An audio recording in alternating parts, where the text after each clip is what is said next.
All right, they closed the doors. Never mind. I think we'll get started. I don't think if people, come in, they come in. Groundhog Day, but with compromised credentials. Things I learned in the making of this talk was that it's Groundhog Day and not Groundhog's Day. Sort of thought it was the possessive, but it is the day of the groundhog. We'll get into more Groundhog Day stuff later. But who am I? My name is Ted Keatsman. I work at Duo at Cisco now. I work in product strategy.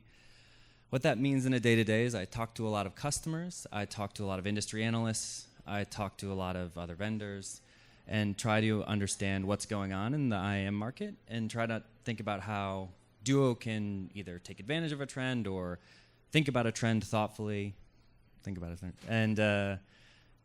and how we can better serve our customers through what's going on in the industry. And so one thing that we probably all know is the cause of the breach is compromised credentials again. For those of you who haven't seen Groundhog Day, I assume most people have seen Groundhog Day. If you haven't, I would recommend the movie.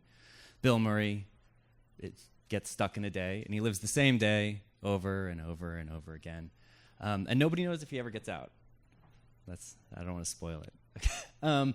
But he lives the same day over and over again. And in our industry, in identity and access management, it's sort of like this is the headline again, day in, day out, for all of time. To illustrate the point another way, 74% of breaches involve the human element, which is a new and fun phrase. I didn't put the source of this statistic on this slide because I bet everyone in the room already knows the source of this statistic. Anyone want to say it? Yeah, the Verizon Data Breach Investigations Report. I was supposed to flip the slide. Who can name? Human element's a little weird. If you read the report closely, they break it down into a few different categories, and I actually do want to look at the report a little more closely today, some elements of it, because I think it's useful. Because this is the one that everyone puts on their slide, like I did. But there are a lot of interesting data points in the report, and I think one of the cooler sections of the report is top action varieties in breaches. They also have a top action varieties in incidents. Seeing the discrepancy between those two things is also interesting. But they track actions like phishing and use of stolen credentials. Now, those two things are somewhat intertwined to me, so I put them together here. It's sort of like which one, fish in the egg, or not fish in the egg, chicken in the egg, stuff going on a little bit with phishing and use of stolen credentials. But regardless, they find that breaches that involve use of stolen credentials or phishing remains kind of constant for all time. And you can go back further. They've been doing the report for more years back this way. And I actually didn't update it to 2024, which came out a couple weeks ago, but similar. So it's kind of, if you look at those two actions and their involvement in breaches, they basically stay the same over time. So that's constant. But they also track another action, which I think is interesting, pretexting. So they're adding on actions in these. And again, these are where the lines between these, I think, are sort of fuzzy. But pretexting is just providing a pretext for a social engineering attack. More commonly, I think it can be akin to or adjacent to spear phishing as well. But things like, I'm your CEO, I'm about to get on a plane. This is the pretext for me asking you for a financial report that you need to send to me. Or I am IT, and you need to give me your username and password so that I can reset some system for you. Don't worry. And usually do a little research. You can say, I know that you're in this department. I know that you use this software. So I'm just providing the pretext for this to be a reasonable request.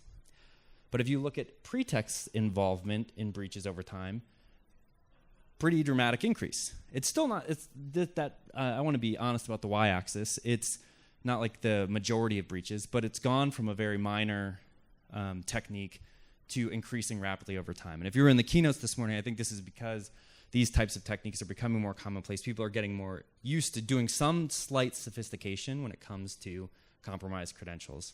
to double down on this point, that's accelerating. Most of us could have said that already. But this isn't from the Verizon data breach report. This is from the Microsoft Digital Defense report. And if you're reading the small print, I missourced it, so I'm sorry about that. But this is also accelerating at a pretty rapid pace. And they found that breaches that involve adversary in the middle, which is a relatively sophisticated credential compromise technique, as compared to a brute force or password spray or something like that, quadrupled from, and this is just a year now, from June 2022, June 2023, domains associated with adversary in the middle as an attack went from around 2,000 to around 8,000. And that, I assume, will only increase. That report came out in 2023. I assume that will be more of an acceleration.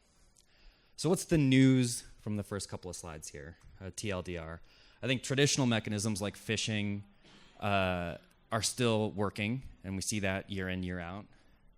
But the sort of scarier news is that use of more complicated and sophisticated credential compromise techniques are accelerating pretty dramatically, whether it be pretexting or a more sophisticated form of social engineering, or adversary in the middle, or what I would call a more sophisticated technical form of getting those credentials by putting up a skin of a different, that looks a lot like the login form.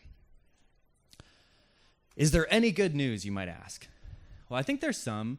Duo has a really cool threat research team that puts out, when new types of techniques come out, they look at them and say, like, what are possible remediations for this? How do we defend against this? And this is from an internal report, which I got to read because I worked there, where they were evaluating what we can do for adversary in the middle mitigations. And they said, WebAuthn or passwordless acts as a pretty good mitigation or full mitigation for ITM attacks or adversary in the middle attacks. And this is largely due to WebAuthn's origin binding properties. You can't use a credential that you've registered at a certain site at a false domain. So really nice remediation or protection against adversary in the middle types of attacks from WebAuthn, which is great. And we're here to talk about passwordless quite a bit, which is awesome. We're all should be proponents of passwordless. We are at Duo. But there's slightly more bad news. So in the keynote, I think there's one thing that's true, which is that passkey adoption is seen really nice adoption in the consumer side of the house, and a lot of those logins are web logins. Duo focuses on our customers are mainly in the enterprise, and the enterprise is a slightly trickier beast when it comes to passkeys, passwordless WebAuthn. And our Trusted Access report, which we put out on a yearly basis, and it looks at all the authentications that come through Duo. So Duo has thousands of customers. We see around 1 billion authentications every month, which is not an insignificant number of authentications. And in our report, we found that less than 5% of the auths in our environment were passwordless or WebAuthn based. Now, we've had our WebAuthn offering since 2021, so a couple of years. And to be clear, this is growing over time. And we see a lot of authentications. We've been around a lot longer than 2021, so it to take over that number would be surprising really quickly. But that's still a relatively small amount. And so all of those other ones are comprised of push-based or mobile-based, SMS, phone callback. Those are the vast majority of authentications that Duo sees. So I guess the long story short here is that we still see passkeys and WebAuthn as something that hasn't fully taken off in the enterprise yet. And why do we think that is, or why not? It seems like a pretty good deal. I think most of us in this room would agree that it's a good deal. Good security, simpler user experience. This is from a paper, actually. Why aren't we using passkeys? An academic paper, actually. People are doing that. But I've also affirmed some of these sentiments with talking to our own customers, which is we basically just got MFA everywhere. We just got the seatbelts in place, or we got MFA in a lot of places, like you told us to. Now we have to go put airbags in all the cars as well. We just got done doing this. I feel good with where I am, and there's no urgency around changing from MFA or a push-based MFA to this most advanced form, passkey-based MFA. Too worried about costs, and this isn't always licensing costs. It's often just, I don't want to go through another deployment. I don't want to do, we have MFA in a bunch of places. We have an authenticator in a bunch of places. I don't want to switch that experience for end users. I'm going to get dragged. They're going to get dragged along kicking and screaming. So the implicit costs in particular here of doing an org-wide change to a newer authenticator is another reason we see this. Folks aren't doing a WebAuthn just yet. And this is a big key piece in enterprises is it's not universal just yet. It works great for modern applications, supports SAML, OIDC, but if you're trying to protect things like Radius, RDP, slightly more legacy, it's harder to get a phishing-resistant form of MFA in front of those authentication scenarios. So customers often end up looking something like this. I forgot to change the headline. It could be something else, but we can stay with why our deployment stalling. Oh, is the light gray? No light gray. What the heck? Huh.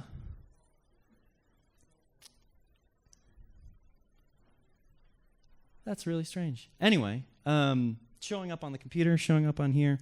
They're supposed to be light gray bars that are half as tall as this one in these 3 spots.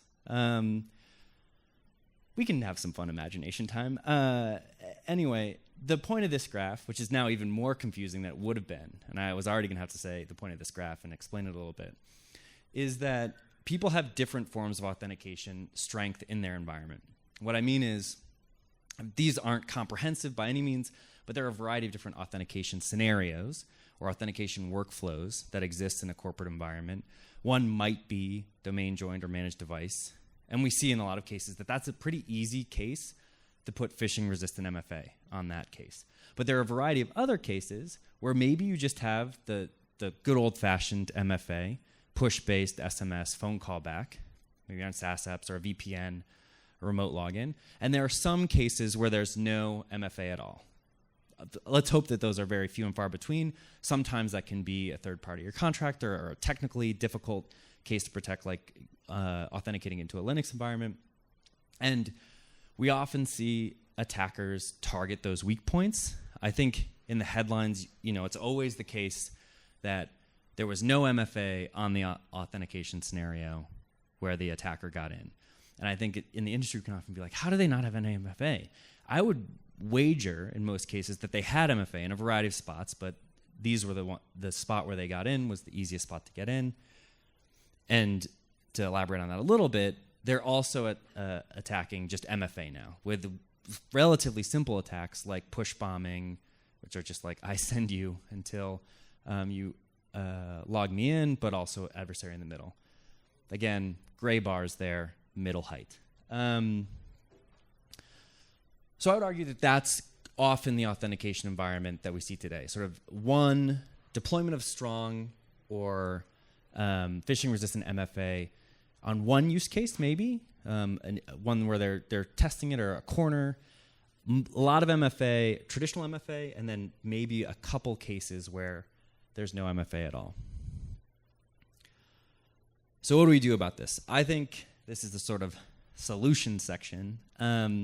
But I think there are 3 things that are really nice. And these are themes that have come up a lot in this conference so far. I put them into sort of 3 buckets. One is before anything, just getting better visibility into the IAM infrastructure. And this can be through a variety of mechanisms, I think. But consolidating the IAM infrastructure, multiple IDPs and different pieces it's only getting more complicated. And having a centralized place where you can look at all of that and assess it is only getting more important. I'm going to dig into that point in a minute. But the second piece is if you can see all that posture, then being able to do, and this is like, I could have said this years ago, but implement even traditional MFA wherever possible, which I think is still important. But a couple other pieces here. Implement a trusted device policy. I want to talk about that more in 1 minute. Look at tighter access policy based on location or IP address, and risk-based policy based on anomalous behavior or suspicious behavior. Lastly, so I would argue this is sort of like getting a lay of the land, putting the defenses up, and then this is a term we now know and love, begin a dedicated identity threat detection response program. And I don't have strong opinions about how and where you do that. I do think it's important. So looking at post-login authentication, if it's mainly been the control against these types of attacks, how do we assess things after the fact? How are we detecting whether somebody's through and responding to it? Some people build their own, where they're centralizing logs in a data lake. Some people use a dedicated tool. There are, I think, a variety of ITDR tools. Now that the expo hall is closed, I won't even tell you to go there. But there are also, I think you can do this pretty effectively in other analytics tools too. But it's just, I think it's a very important aspect of trying to wage the battle against compromised credentials. So to highlight the first piece a little bit, I just want to go in. I think identity posture is becoming more and more of a cool thing to start assessing. Questions like how many administrators do you have for this particular application, or how many dormant accounts do you have, are questions that we found customers often don't have very good answers to. And so I think giving visibility, giving basic reporting on your identity infrastructure is a really nice starting point, and it lets you unlock where should I be doing things. So recommendations into, should I be putting more MFA or stronger forms of MFA in different areas? Can I clean up a certain set of accounts? So I think, I just want to highlight that I think doing that first can be really helpful because it lets you optimize your time down the road. 2, I'm not going to talk about all these pieces, but I do want to talk about implement a trusted device policy. And I want to do that because it's sort of this red-headed stepchild, or if that's not a good term, I don't know. It's often overlooked. And what I mean by that is I did some research on identity-based threats, and I was just reading all of the recommendations that came out of like CISA, the FBI, Microsoft came out, like basically after these breaches come out, they would come out with what you should do in light of an identity-based breach. And all of them, number one recommendation, big bold lights, implement phishing-resistant MFA. Great, okay, number one. And then right underneath that, in every case, but I mean, we just sort of talked about it, that this isn't always happening. But right underneath that, in almost all the recommendations, number 2 is implement a trusted device policy, which I think is sort of interesting because it's something that I've talked to folks about, and they don't often do in the same way, or I feels like top of mind is implement phishing-resistant MFA, but doing trusted device policy often gets relegated to this later priority. Maybe I'll do it. I don't want to do an MDM fully. And I think I want to make the point here that there's a difference between doing a trusted device policy and doing a full MDM. You can just say known and registered devices to the org and letting those ones access. I think it's just all I'm trying to highlight here is I think that bolsters the strength of authentication quite a bit. You see credentials being used from a device you don't know, and you don't let them in. So something to consider. It's just often not the main star, but I think it can be really important. So in conclusion, this is my key recommendation, and I think that if we do that, we can potentially get out of Groundhog Day. Maybe. I don't actually know. Who knows the end of that movie? But I think this point's pretty interesting to make. By getting to this stage, where we're adding on security now to the cases where maybe phishing-resistant MFA can't be done particularly effectively, or we don't have the will to do it yet, but we can add on to traditional MFA, make sure it comes from a trusted device, use some tighter access policy around risk or around location, some key metrics for your organization, and you get to a similar level of security as phishing-resistant MFA without the same level of overhaul, and we can do that now on the road to a phishing-resistant MFA. I would hope is inevitable on the road to this future, where all of that authentication would be phishing-resistant. But I think in the interim, we can do some really nice controls, or add on some nice controls to help deal with the problem of compromised credentials. And with that, I'm done. Thanks so much for coming through.